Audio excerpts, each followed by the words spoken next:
So, are you going to scream and beg for your life? What do you want, Lanfear? Can't believe I trusted you. Oh, not Selene anymore.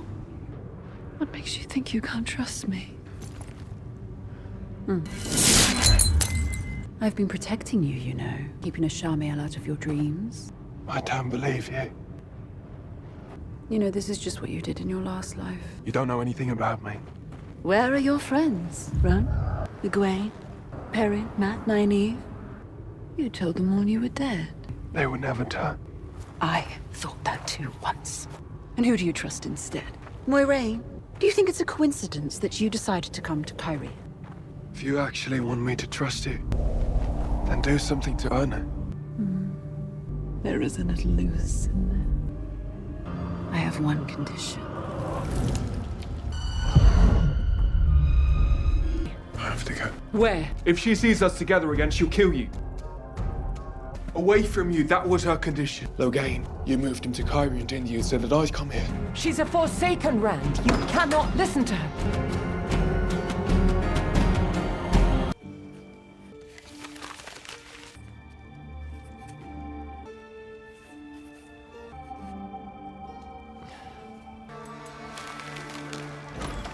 I thought I'd bring you a little something.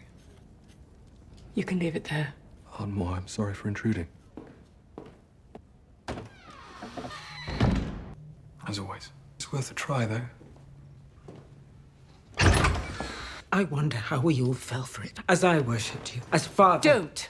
He was dying, and he just kept asking for you. What was so important that you couldn't come home? I know you never cared for me, but you loved him. What was so important? I want you out of this house and out of this city. You got none of what made him good, Moiraine. You are mother, through and through.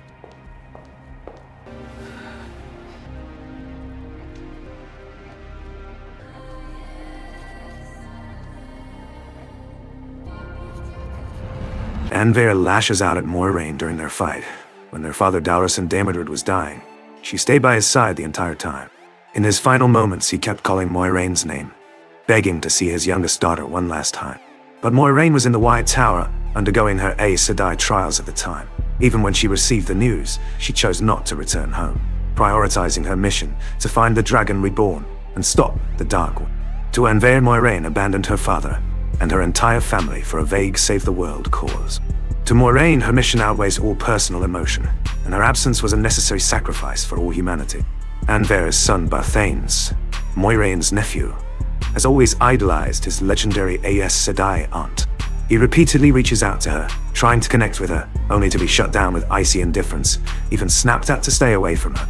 Lanfear cannot understand Moiraine's cruelty. Her son is overjoyed to get close to his family, only to be treated like a threat by Moiraine, which he sees as a humiliation to both herself and her son.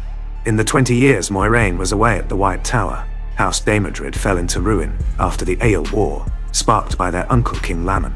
Lanfear single-handedly took on the burden of rebuilding the house, navigating the deadly political game of Cairhien, Days Daymar, the Great Game, to restore the family's standing. Yet Moiraine shows complete indifference to all of this. When she returns to Cairhien, she only uses her sister's house as a temporary base, with no care for Lanfear's sacrifices or the family's struggles. Her mind is entirely on Rand and her mission. To Lanfear, Moiraine has never seen this house or her as family, only a stopover to use when she needs it. The father mentioned in the sisters' fight is Dalaran Damane, a core member of Cairhien's royal house Damane, and the biological father of Moiraine and Lanfear. His character is the root of the sisters' clashing values.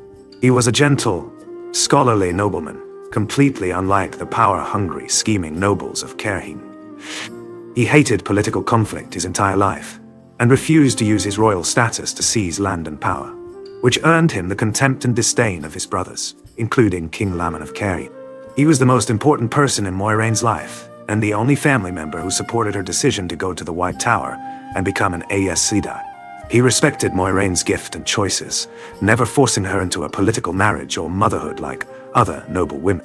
This is why Moiraine carries a lifelong guilt for him. She was not there to accompany the man who loved her most in his final moments. Why Moiraine is so cold toward her nephew Barthanes. Moiraine has spent her entire life fighting the Dark One's minions. She knows all too well the tactics of the Forsaken and the Black Ajah. They will not hesitate to seize a person's weaknesses, threatening their family to force them into submission. Family is Moiraine's only weakness. The closer she gets to Barthanes and Lanfear, the more likely she is to drag them into the Dark One's war and sentence them to death. Her coldness is, at its core, a clumsy form of protection. By pushing them away, she keeps her family far from the darkness and danger she lives in. The episode opens with Rand intentionally entering the world of dreams to confront Lanfear, daughter of the night, the Forsaken who had been hiding in his life under the identity of Selene. Lanfear does not attack Rand directly. Instead, she lays out a deal he cannot refuse. First, Lanfear proves her power to Rand. She has been protecting his dreams from Ishamael, the Dark One's most powerful Forsaken, right under his nose, and can even banish Ishamael from Rand's dreams at will. She promises Rand she can help him break free of Ishamael's control, and teach him to master his one power, so he will no longer hurt those around him with his uncontrolled strength. Next, Lanfear shows Rand Egwene's situation. She has been captured by the Seanchan, collared as a damane, and suffering brutal torture. She tells Rand that he and Moiraine will never be able to rescue Egwene from the massive Seanchan army and Falm on their own. But she can help Rand find Egwene, and even get her out safely. Lanfear's ultimate demand: she is not loyal to the Dark One. In fact, she has always wanted to overthrow his rule. She tells Rand that he is the reincarnation of Luz Therin, the dragon, Lanfear's lover thousands of years ago, and that she has loved him, and only him, this entire time. She wants to join forces with Rand to kill Ishamael, overthrow the Dark One, and ultimately rule the remade world together as equals. Moiraine pushes away her family for her mission to save the world, using coldness and distance to protect them, and to keep herself from being compromised by her weakness. Rand allies with the Dark Force to save his family, Egwene, pushing away Moiraine, who has guided and protected him this entire time, stepping onto a dangerous, unknown path. Two core characters make completely opposite choices, yet they stem from the same core: the need to sacrifice to protect what matters. Moiraine sacrifices her family bonds. Rand sacrifices his moral boundaries. In this war against the Dark One, both are forced to give up the things they hold dearest. This is the core theme of the Wheel of Time. The cost of saving the world is never grand battles, but personal sacrifice and the struggle to hold on to your humanity. This episode is the most vulnerable, authentic look at Moiraine in the entire series. After being stilled and stripped of the one power, she is no longer the all-powerful, infallible Blue Ajah Aes Sedai. She has lost her greatest weapon, and the identity she has built her entire life around. Her coldness toward her family is, at its core, a defense mechanism. When she is no longer a powerful Aes Sedai, she can only use coldness to hide her vulnerability, fear, and guilt. She cannot face her sister's accusations, cannot face the regret of her father's final moments, and cannot face just how much she has lost for her mission. The sisters fight tears away the mask of Aes Sedai, calm Moiraine has always worn, revealing the woman beneath, full of guilt and fear, yet forced to keep moving forward.